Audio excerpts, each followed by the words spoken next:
আচ্ছা, এই ভিডিওতে আমি সলভ করার চেষ্টা করবো বইয়ের 16-17 ম্যাথের কোশ্চেন নাম্বার কত 08। তো 08-এ যে প্রবলেমটা দেওয়া আছে এটা একটা স্থিতিবিদ্যা থেকে প্রবলেম দেওয়া আছে। তো প্রবলেমটা কি বলছে একটু যদি আমি বোঝানোর চেষ্টা করি, বলতেছে যে পি এবং কিউ দুইটা সদৃশ সমান্তরাল বল। তো বলছে পি বলের ক্রিয়া রেখাকে সমান্তরাল রেখে কিউ এর দিকে এক্স দূরত্বে সরানো হলো। তো এদের লব্ধিরা কতটুকু ডি দূরত্বে সরে গেলে প্রমাণ করতে বলছে যে ডি সমান সমান পি এক্স ডিভাইডেড বাই কি পি প্লাস কিউ। চিত্রটা আঁকা ছিল না, আমি চিত্রটা ভুলে গিয়ে ফেলছিলাম, প্রথম পার্টে ভিডিও হয় নাই, এই জন্য আবার তোমাকে একটু দেখানোর চেষ্টা করব। তো আমাকে এখানে কি বলছে, পি এবং কিউ দুইটা সদৃশ সমান্তরাল বল। তো প্রথমে আমরা চিত্র আঁকতেছি, চিত্রটাকে এখানে কেটে দিই। আচ্ছা, পি কিউ দুইটা সদৃশ সমান্তরাল বল, এখানে একটা পি কাজ করতেছে, এখানে একটা কিউ কাজ করতেছে। ওকে, তো আমরা জানি যে কোনো জিনিসের লব্ধি কোথায় কাজ করে, মাঝামাঝি যে কোনো একটা জায়গায় কাজ করে। ওকে, আচ্ছা, তো পি এবং কিউ সদৃশ সমান্তরাল বল, পি কিউ সদৃশ সমান্তরাল বল, তাদের লব্ধি রয়েছে কি আর। পরের লাইনে বলতেছে যে পি বলের ক্রিয়া রেখাকে সমান্তরাল রেখে কিউ এর দিকে এক্স দূরত্বে সরানো হলো। যেমন আমাদের এই যে পিটা কাজ করতেছে কোথায়, এখান দিয়ে, তাই না?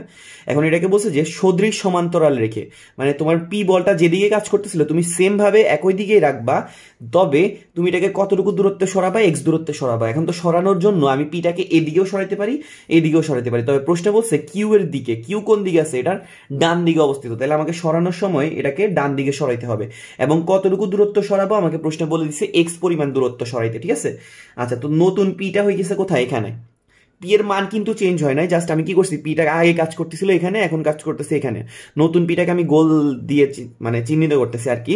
তো এখন কি হবে, তো বললো যে পি এর দিকে তুমি সরি পি বলটাকে ক্রিয়া রেখাকে সমান্তরাল রেখে কিউ এর দিকে এক্স দূরত্বে সরানো হলে এদের লব্ধিটা ডি দূরত্বে সরে যায়। তো তোমাকে বলছে যে ডি সমান সমান P X divided by P plus Q, এটা প্রমাণ করতে। আচ্ছা দেখো, আমাদের আগে পি ছিল এখানে, কিউ ছিল এখানে, আর ছিল মানে লব্ধিটা ছিল এখানে। তা আমি যদি পিটাকে সরাই এখানে নিয়ে আসি, লব্ধিটা কি এখানে থাকবে নাকি? লব্ধিটা একটু সরে যাবে, অবশ্যই লব্ধিটা কি হবে, একটু সরে যাবে। তো নতুন লব্ধিটা এসে আর তার উপর একটা গোল্লা দিয়ে দিছি। তো আমাকে বলছে যে নতুন লব্ধিটা কতটুকু দূরত্বে সরে গেছে, ডি দূরত্বে সরে গেছে। তাহলে লব্ধি আগে ছিল এখানে, সরে গেছে এখানে, কতটুকু দূরত্ব, ডিস্টেন্সটা হচ্ছে ডি। তো তোমাকে প্রমাণ করতে বলছে ডি সমান সমান পি এক্স ডিভাইডেড বাই কি পি প্লাস কিউ। তো এটা আমি একটু প্রমাণ করার চেষ্টা করব। তো আমি একটু প্রথম চিত্র আর দ্বিতীয় চিত্র দুইটা একটু মিনিং করে দিই। আমাদের প্রথম চিত্রে ছিল পি কিউ আর সিম্পল লব্ধি আর, ঠিক আছে? পিটাকে আমি এক্স দূরত্বে সরাইছি, লব্ধিটা সরে গেছে আর দূরত্বে। তো নতুন নতুন লব্ধিটা কোথায় আছে, এই যে আর গোল্লা দেওয়াটাতে, ঠিক আছে? তো আমি পয়েন্টগুলো একটু ডিনোট করে দিই। এটার নাম দিলাম এ, এটার নাম দিলাম বি, এটার নাম ছিল সি, ঠিক আছে? এটার নাম দিলাম ডি, এটার নাম দিলাম ই। ওকে, তো আমরা সদৃশ সমান্তরাল বলের একটা সূত্র জানি, যে কোনো একটা বলকে যদি আমি নেই তার সাথে লব্ধির অতিক্রান্ত দূরত্ব নেওয়া লাগবে। যে কোনো একটা বল যদি নেই, তো প্রথম চিত্র, আমরা ফার্স্ট চিত্র থেকে একটা ইকুয়েশন লেখানোর চেষ্টা করতেছি। ফার্স্ট চিত্র থেকে আমি কি লিখতে পারি, যেই বলকে নিব লব্ধির সাথে তার অতিক্রান্ত দূরত্ব। প্রথম চিত্রে কিন্তু কি ছিল, গোলা না দেওয়া গোলা ছিল, মানে পি কিউ আর সিম্পল আর। তো আমরা দেখেছি পি বল কাজ করতেছে কোথায়, এ পয়েন্টে, তাহলে পি ইন্টু লব্ধিটা কোথায় কাজ করতেছিল, সি পয়েন্টে প্রথম চিত্রের জন্য, তাহলে পি ইন্টু কি আসবে, এসি। আর কিউ ইন্টু কি আসতেছে, বিসি, ঠিক আছে? আমাদের কি আসতেছে, পি ইন্টু এসি সমান সমান কি Q into BC, P into AC Q into কি বিসি। আচ্ছা, এটা ছিল প্রথম চিত্র থেকে। তো আমি এখানে যদি একটু মডিফাই করি তাহলে পি বাই বিসি পাবো, কিউ বাই কি পাবো, এসি পাবো, তাই না? কি করলাম, বিসিটাকে এই পাশে নিয়ে আসলাম, এসিটাকে ওই পাশে নিয়ে গেলাম। আর যদি আমরা উপরে যোজন করে দিতে চাই তাহলে এটা কি হয়ে যাবে, পি প্লাস কিউ, আর নিচে হয়ে যাবে কি বিসি প্লাস এসি। কি হয়ে যাবে, বিসি প্লাস এসি। আচ্ছা, ভালো কথা। তাহলে এখান থেকে কি আসতেছে আমাদের, পি আসতেছে, বিসি আসতেছে, কিউ আসতেছে, এসি আসতেছে। পি আর কিউ এদেরকে যদি যোগ করি আমরা যে জিনিসটা পাই ওটাকে আমরা বলি লব্ধি। আর বিসি আর এসি কে যদি আমি যোগ করি তাহলে কি পাবো, লব্ধি পাবো। লব্ধিটাকে আমরা সরি বিসি আর এসি কে যদি আমরা যোগ করি তাহলে কি পাবো, এবি পাই যাবো, মানে টোটাল দূরত্বটা আর কি, যেটাকে আমরা বলতেছি এবি। আচ্ছা, তাহলে এটা ছিল আমাদের প্রথম চিত্র থেকে যে ইকুয়েশনটা পাইতাম ওইটা। ওকে, আচ্ছা, এবার আমি সেকেন্ড চিত্র থেকে একটা ইকুয়েশন ডেভেলপ করার চেষ্টা করবো। আমাদের সেকেন্ড চিত্রে পি কিন্তু কোথায় কাজ করতেছে, ডি পয়েন্টে কাজ করতেছে, এই ডি পয়েন্ট দিয়ে। নতুন লব্ধিটা কোথায় কাজ করতেছে, ই পয়েন্টে। আর কিউ কিন্তু সেমে আছে, তাহলে আমরা এখান থেকে লিখতে পারবো পি ইন্টু কতটুকু দূরত্বে কাজ করতেছে, লব্ধিটা ডিই দূরত্বে কাজ করতেছে। পি ইন্টু ডি সমান সমান কি লিখতে পারবো, কিউ ইন্টু বিই, ঠিক আছে? পি ইন্টু ডি সমান সমান আমি কি লিখতে পারবো, কিউ ইন্টু ডি। তো সিমিলারলি যদি আমি বিটাকে নিচে নিয়ে আসি আর ডিইটাকে ওই পাশে নিয়ে যাই তাহলে এটা এরকম হয়ে যাবে। আর আমরা যদি উপরে যোজন করে দিই তাহলে পি প্লাস কিউ, এখানে আসতেছে বিই প্লাস ডিই, তাই না? আচ্ছা, তাহলে আমাদের এখানে কি আসতেছে, বিই প্লাস ডি। তাহলে আমরা কি পাইতেছি ultimately, P by BE, Q by DE P plus Q যোগ করলে আমরা কি পাবো, লব্ধি পাবো, লব্ধির মান কি হবে আর। লব্ধি কিন্তু চেঞ্জ হবে না, কেন চেঞ্জ হবে না, কারণ বল কিন্তু সমান আছে, বলের কিন্তু কোনো রকম চেঞ্জ হয় না, জাস্ট বলটা একটু সরে গেছে, লব্ধিটাও একটু সরে গেছে, মানের চেঞ্জ হবে না, জাস্ট ডিরেকশনের চেঞ্জ হবে। আচ্ছা বিই আর ডিই কে যদি যোগ করি, দেখো তো বিই কোটটুকু এইটুকু, ডিই কোটটুকু এইটুকু, যদি যোগ করে ফেলি তাহলে কি পাই যাবো, বিডি। তাহলে এখন কিন্তু সেকেন্ড চিত্র থেকে একটা ইকুয়েশন পাই গেছি। ওকে, তো আমরা ইকুয়েশন বানানোর জন্য কয়টা ইকুয়েল নিতে পারি, একটা রাশিতে একটা ইকুয়েল সম্ভব।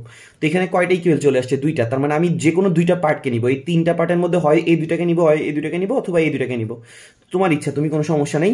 এই পার্টটাকে নেওয়া লাগবেই, কেন, কারণ এখানেও একটা আর আছে, এখানেও একটা আর আছে, ঠিক আছে, এই পার্টটাকে তোমার দোনো জায়গায় নেওয়া লাগবে। তো এখন প্রশ্ন হলো এই পার্টের সাথে আমি কাকে নিব, তুমি যদি এই পার্টের সাথে পি কে নিতে চাও তাহলে এখানেও তোমাকে পি কে নিতে হবে, যদি এই পার্টের সাথে তুমি কিউ কে নিতে চাও তাহলে এখানেও কি নিতে হবে, কিউটাকেই নিতে হবে। তাহলে আমরা এখান থেকে যেহেতু এই দুইটাকে নিচ্ছি, তাহলে আমরা এখান থেকে কি লিখতে পারি, এ বি সমান সমান কি লিখতে পারি, ধরো আমি শুধু এ বি এর মানটা জানতে যাচ্ছি, তাহলে এ বিটাকে এই পাশে পাঠিয়ে দিব, আর বিসিটাকে ওই পাশে নিয়ে যাবো, তাহলে আর বিসি ডিভাইডেড বাই কি পাইতেছি, পি, বুঝছি। এ বিটাকে নিচে ছিল ভাগ আকারে, এটাকে এই পাশে নিয়ে আসছি গুণ আকার হয়ে গেছে, বিসিটাকে ওই পাশে পাঠাচ্ছি গুণ হয়ে গেছে, পিটা ভাগ হয়ে গেছে, তাহলে আর ইন্টু বিসি ডিভাইডেড বাই কি আসতেছে, পি। সিমিলারলি আমি এখান থেকে বিডি এর মানটা বের করতে পারি, বিডি সমান সমান কি পাইতেছি, আর into B E divided by P. তাহলে দেখো আমাদের এ বি এর মানও বের হয়ে গেছে, বিডি এর মান বের হয়ে গেছে। ওকে, দেখো তো এ বি কোটটুকু এইটুকু, বিডি কোটটুকু এইটুকু, তা আমি এখন কি করবো, এ বি থেকে বিডি কে বিয়োগ করে দিব, তাহলে কি পাই যাবো, এডি পাই যাবো, তাই না। আমি 1 নং থেকে এটাকে 1 দিলাম আর এটাকে 2 দিলাম, 1 থেকে 2 কে বিয়োগ করে দিব, 1 বিয়োগ 2, তাহলে কি আসে, 1 কে ছিল আমাদের এ বি ছিল, 2 কে ছিল বিডি ছিল, তাহলে এ বি মাইনাস বিডি সমান সমান, এ বি এর মানটা ছিল আর বিসি বাই পি, আর এটা ছিল আর বিই বাই পি, আর বিসি ডিভাইডেড বাই পি, আর বিই ডিভাইডেড বাই পি। আচ্ছা এ বি থেকে যদি আমরা বিডি কে বিয়োগ করি, এ বি থেকে যদি আমরা কি করি, বিডি কে বিয়োগ করে দিই, তাহলে আমাদের কি থাকতেছে, এডি, এডি এর মানটা কত, এক্স, এডি এর মানটা কিন্তু এক্স। এখানে দেখো আমাদের আর কমন নেওয়া যায়, একটা পি কমন নেওয়া যায়, আর অবশিষ্ট থাকে কি, বিসি মাইনাস বিই, ঠিক আছে, কি থাকে অবশিষ্ট, বিসি মাইনাস বিই। আচ্ছা বিসি কোটটুকু দেখো তো, বিসি হইছে আমাদের এইটুকুর ডিস্টেন্স, বি কোটটুকু এইটুকু ডিস্টেন্স, বিসি থেকে যদি আমরা বি কে বাদ দিয়ে দেই, সিই পাই যাবো, সিই এর মান কিন্তু আমাদের ডি, মানে লব্ধিটা যতটুকু সরে গেছিল এটাই কিন্তু আমাদের ডি। তাহলে এখানে কি আসতেছে, আর বাই পি, তাহলে এক্স। আমি কি করলাম, পিটাকে পাশে পাঠিয়ে দিলাম, প্রশ্নে কিন্তু প্রমাণে কিন্তু আমাদের ডি এর মান প্রমাণ করা লাগবে, ডি সমান সমান P X by P plus Q. আমরা ডি সমান সমান কি লিখতে পারতেছি, এই পিটাকে পাশে পাঠিয়ে দিলে এটা যাবে পি এক্স, আর নিচে আসতেছে কত, আর। আর মানে কি আমরা বলতে পারি লব্ধি পি প্লাস কিউ, তাহলে এখানে কি আসতেছে, P X divided by P plus Q. তাহলে আমাদের স্মল ডি, যে লব্ধিটা কতটুকু দূরত্বে সরে যাচ্ছে, এটার মান চলে আসছে P X divided by P plus Q. আশা করি সবাই বুঝতে পারছে। আমি যদি প্রথম থেকে কি করছি তোমাকে একটু বোঝানোর চেষ্টা করি।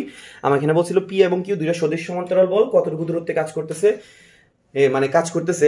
তো তুমি যদি কি করো, পি এর ডিস্টেন্সটাকে কিউ এর দিকে, মানে কি পি বলটাকে কিউ এর দিকে যদি এক্স দূরত্বে সরা, তাহলে লব্ধিটা ডি দূরত্বে সরে যায়। তো তোমাকে প্রমাণ করতে বলছে ডি সমান সমান P X by P plus Q. তো নর্মাল প্রথম চিত্র থেকে লব্ধি ইন্টু লব্ধির বল ইন্টু লব্ধির সাথে অতিক্রান্ত দূরত্ব, বল ইন্টু লব্ধির সাথে অতিক্রান্ত দূরত্ব দিছি, একটা ইকুয়েশন পাইছি। সেকেন্ড চিত্র থেকে সেম দূরত্ব দিছি, ইকুয়েশন পাইছি, একটা থেকে একটা বিয়োগ করে দিছি, আমাদের প্রমাণ চলে আসছে। ওকে, আচ্ছা ঠিক আছে, থ্যাংক ইউ।